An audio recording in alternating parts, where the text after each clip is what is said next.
নমস্কাৰ। কেইদিনমান আগত আমি গজৰাজ মিলিটাৰী ইণ্টেলিজেন্সৰ পৰা এটা ফেক নামত সিম লোৱাৰ ৰেকেটৰ খবৰটো পালোঁ। যেতিয়া এইটো ষ্টাডি কৰা হ'ল, স্পেচিয়েল ব্ৰাঞ্চ আৰু STF মিলি পেলাই এইটো ষ্টাডি কৰিলে। আমি ইয়াৰ গোটেই টেকনিকেল এনালিচিছটো কৰিলোঁ। টেকনিকেল এনালিচিছ কৰাৰ পিছত বুঝা হ'ল যে এটা ডাঙৰ ৰেকেট চলি আছে আৰু মানুহবিলাকে সিম একৱায়াৰ কৰি নট অনলি সাইবাৰ ফ্ৰড আৰু এণ্টি নেশ্যনেল এক্টিভিটি কাৰণে ইউজ কৰি আছে, বাট হোৱাটছএপবিলাক OTP পঠায়। যিটো হোৱাটছএপ খুলিবলৈ OTP লাগে, ইটো পাকিস্তানতে পঠাই আছে। সো তাত কি ইউজ হৈ আছে ইটো লাহে লাহে গম পোৱা যাব, but it is very clear that the WhatsApp OTPs were being shared with an entity in Pakistan, which points to very serious implications. গোটেই বস্তু বুঝাৰ পিছত, এনালিচিছ কৰাৰ পিছত an operation was launched. অপাৰেশ্যনৰ নাম হ'ল অপাৰেশ্যন গোষ্ট সিম। 14 তাৰিখ STF কেছ ৰেজিষ্টাৰ কৰিলে। মই কেছৰ নম্বৰটো গাই দিওঁ, বাকী সেকশনবিলাক আপুনি পিছত প্ৰেছ ৰিলিজত পাই যাব, বাট যদি আপোনাক লাগে মই গোটেই কথাটো কৈ দিওঁ। STF-PS case number 2/2025 under sections 61(2)/147/148/62 of BNS read with section 18 of the UAP Act and section 66 of the IT Act. তাৰ পিছত ইনভেষ্টিগেশ্যনটো লঞ্চ হ'ল। অকৰ্ডিংলি আমাৰ টিমবিলাক ডিছপেচ কৰা হৈছে। এটা টিম ৰাজস্থান গ'ল, এটা টিম তেলেংগানা গ'ল, আৰু অসমত ধুবুৰী আৰু মৰিগাঁৱত আমাৰ টিম ডিছপেচ কৰা হৈছে। From the 16th afternoon onwards অপাৰেশ্যনটো লঞ্চ কৰা হৈছে। তাৰপিছত the following people have been picked up from various locations. Sadiq of Bela village, PS Sikri, district Bharatpur, Rajasthan. Arif Khan of Sohodi Ka Bar, Sohori in Alwar, Rajasthan. Sajid of Sohori Ka Bar, Sohori, PS Akbarpur, Alwar, Rajasthan. Akik Rojki, again district Bharatpur, Rajasthan. এখেতক গুৱাহাটী এয়াৰপৰ্টত ধৰা হৈছে yesterday on the 16th. Arshad Khan of PS Nagar district Bharatpur, হিজন ফ্লাইটত উঠি গৈছিলে, আমাৰ team ফলো কৰি কৰি গৈ নিউ দিল্লী এয়াৰপৰ্টত ধৰিছে। তাৰপিছত মুফিজুল ইছলাম of ধুবুৰী, কিন্তু তেখেতত ধৰা হৈছে in Sangareddy district of Telangana. আৰু Zakaria Ahmed again of Bilasipara. So 7 জন মানুহ অলৰেডি পিকআপ হৈছে, 15 জন আৰু এতিয়া আণ্ডাৰ কুৱেশ্যনিং আছে। এণ্ড টোটেল 948 সিম কাৰ্ডছ যিটো ইটো ৰেকেটৰ মানুহ লৈ গৈ আছিলে বিলাবলৈ অসমৰ পৰা। এই 948 সিম কাৰ্ডটো কালি সিজ হৈছে। যিটো গোটেই আজিকালিৰ cyber scam, anti national activity, বাহিৰৰ দেশৰ ইণ্টেলিজেন্স এক্টিভিটি, ইণ্ডিয়াৰ এগেইনষ্ট যিটো এক্টিভিটি চলি আছে, এইবিলাকত এনেকুৱা সিম কাৰ্ডটো ইউজ হয়। সো ইটো এটা ডাঙৰ অপাৰেশ্যন আৰম্ভ হৈছে। যেনেকৈ আগৰ অপাৰেশ্যনত আমি আপোনাক বেছিক ইনফৰমেশ্যন দিওঁ, as the investigation progresses, as questioning happens, এতিয়া মানুহ ধৰা পৰিছে, কুৱেশ্যনিং হ'ব, ইণ্টাৰোগেশ্যন হ'ব, বাকী কথাটো ওলাব। বাট আপোনাৰ মাধ্যমৰ থ্ৰু আমি আকৌ চাবক কওঁ যে যদি আপুনি কোনোবা আননোন হোৱাটছএপৰ পৰা কল পায় বা এনেকুৱা কোনোবা ইনফৰমেশ্যন বিচাৰে বা যেনেকৈ কোনোবা আপোনাক ফোন কৰি কিবা সেন্সিটিভ কথা বিচাৰে কেতিয়াই নিদিব, because this is the kind of racket যে সিম কাৰ্ডবিলাক তাত গৈ পায়। কেইদিনমান আগত আমি এনেকুৱা এটা সিম কাৰ্ড ট্ৰেছ কৰি চেণ্ট্ৰেল এজেঞ্চিৰ লগত শ্বেয়াৰ কৰিছোঁ। কোনোবাই ইটো সিম কাৰ্ড ইণ্ডিয়ান নম্বৰ হোৱাটছএপ দেখায়, কিন্তু বেলেগ বেলেগ ঠাইত দিল্লীত ট্ৰুপ মুভমেণ্টৰ কথা সুধি আছিলে। চ' এনেকুৱা সিম কাৰ্ড লৈ এছপিঅনাজৰ কথা হয়, ক্ৰাইমৰ কথা হয়, মোষ্টলি যিমান কথা হয় চব আমাৰ দেশৰ বিপৰীতত হয়, এণ্টি নেশ্যনেল হয়। Thank you very much. জয় হিন্দ, জয় আই Assam. Let me finish the questions in Assamese and then we'll go to English.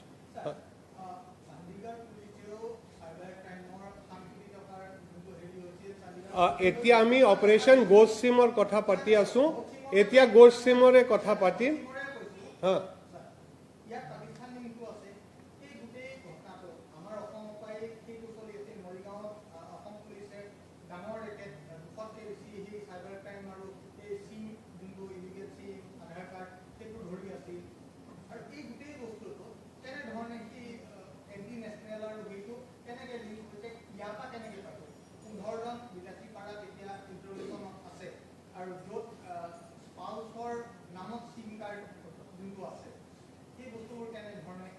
মই এতিয়াইতো আপোনাক এক্সপ্লেইন কৰিছোঁ যে এই সিম কাৰ্ড লৈ সিম কাৰ্ড পৰা হোৱাটছএপ খোলা যায়।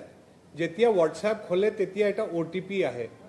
এই OTPটো ট্ৰান্সপৰ্ট হৈ যায়, বেলেগ মানুহক দিয়া যায়। এইটো কাৰণে এইটো মিউল সিম বা মিউল একাউণ্ট যেনেকৈ বেংকত হয়, এইটো মিউল সিম কাৰ্ড হৈ গ'ল। OTP লৈ পেলাই হোৱাটছএপটো খুলিলে, তাৰপিছত হোৱাটছএপ একাউণ্ট বেলেগ ইনষ্ট্ৰুমেণ্টৰ পৰা বেলেগ ঠাইৰ পৰা চলি থাকে।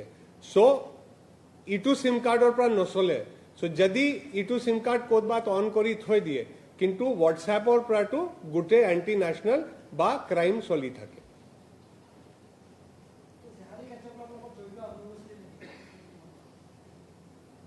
যেনেকৈ মই আপোনাক কৈছোঁ, মানুহ ধৰা পৰিছে।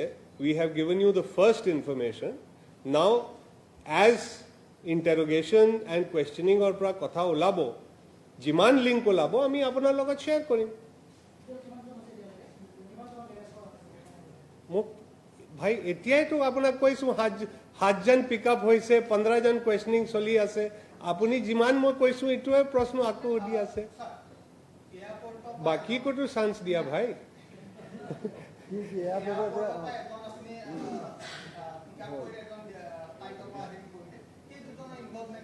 সেই দুজনেতো 948 কাৰ্ড কেৰি কৰি ইয়াৰ পৰা লৈ গৈ আছিলে।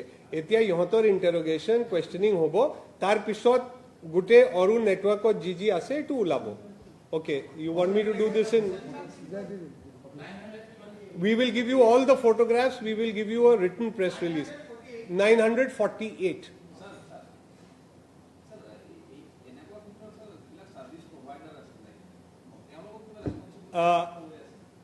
Service provider jitu responsibility ase, and how service providers have to handle this. This is handled at the central government.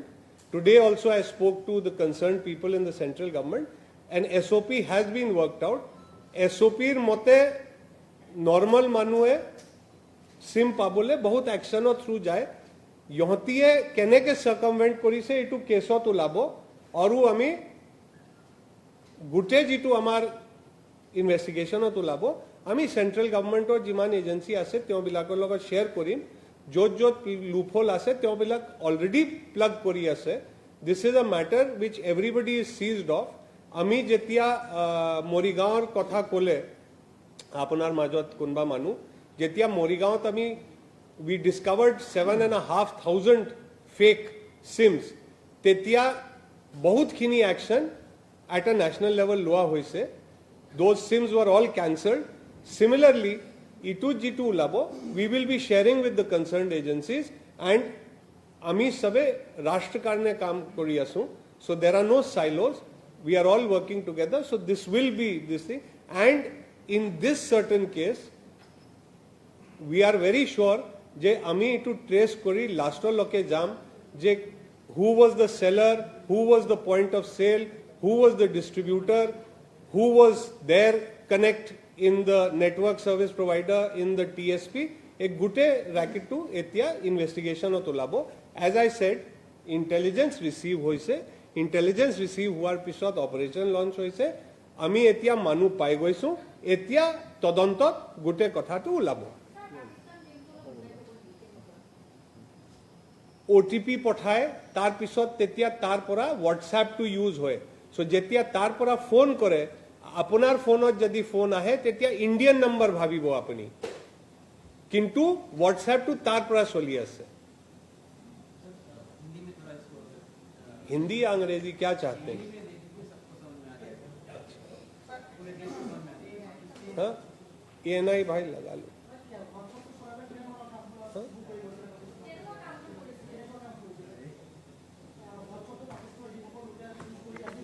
मैं ऑलरेडी कोई सू की बिलाक करे. हाँ?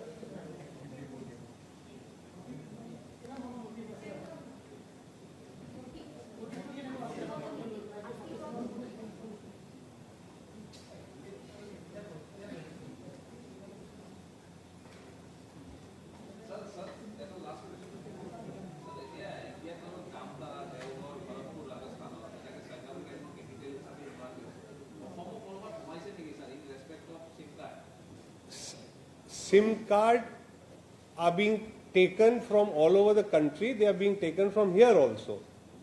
But those places are where the SIM cards land and they are used from there. So जने के अपनी देखी से जे अपनी कोई से जामतारा भरतपुर, so इटू भरतपुर और किमान मानू धोरा पड़ी से. So let us not try and create this thing. Let us first investigate and pull out the entire story. We will share with you. আমি গোটে অপারেশন যেতিয়া ফেজ বাই ফেজ চলি থাকে আমি আপনার লগত শেয়ার করি থাকো.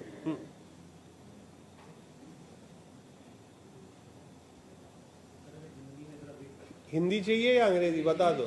हिंदी अंग्रेजी. हाँ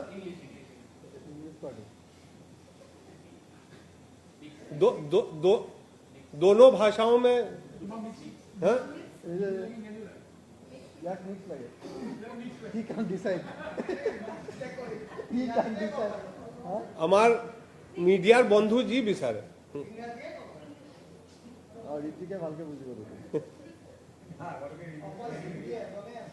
So आज आप सबके साथ ये शेयर करना चाहता हूं कि गजराज मिलिट्री इंटेलिजेंस से हम लोग को प्राइमरी इनपुट मिला जो उन्होंने काफी डेवलप किया था एक फेक सिम रैकेट के बारे में, जिनकी तारें उनको ये पता चला कि पाकिस्तान तक जुड़ी हुई हैं. उसको फिर SB और STF ने आगे इन्वेस्टिगेशन किया और उस इन्वेस्टिगेशन से ये पता चला कि असम का एक नेटवर्क है, एक रैकेट है, एक ग्रुप है जो दूसरों के नाम पे फेक सिम, मतलब सिम असली होता है लेकिन दूसरों के नाम पे सिम कार्ड लेके उसको आगे भेज रहे हैं. ये सिम कार्ड साइबर क्राइम के लिए और एंटी नेशनल एक्टिविटीज दोनों के लिए यूज हो रहे हैं. हमारी इन्वेस्टिगेशन, टेक्निकल एनालिसिस और ह्यूमन इंटेलिजेंस से ये पता चला कि ये नेटवर्क सिर्फ असम में नहीं है पर इसके तार राजस्थान तक जुड़े हुए हैं. इसमें से 1-2 अक्यूज्ड तेलंगाना में भी हैं. 14 तारीख को STF असम में केस रजिस्टर हुआ, case number 2/2025 under sections 61-2/147/148/62 of BNS, read with section 18 of the UAP Act and Section 66 of the IT Act, and an investigation was launched. Accordingly, the entire exercise was named Operation Ghost SIM, and teams were dispatched to Rajasthan and Telangana, and locally dedicated teams were dispatched to Dhubri and Morigaon.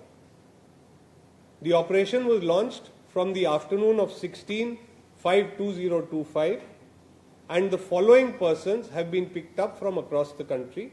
Sadiq of Bela, PS Sikri, District Bharatpur in Rajasthan. Arif Khan of Sahodi Ka Bar, Sahodi, Alwar, Rajasthan. Sajid, again of Sahodi Ka Bar, Sahodi, Alwar, Rajasthan. Aqiq from Rojki in Bharatpur, again Rajasthan. Arshad Khan of Pendka, District Bharatpur. He was picked up from New Delhi Airport.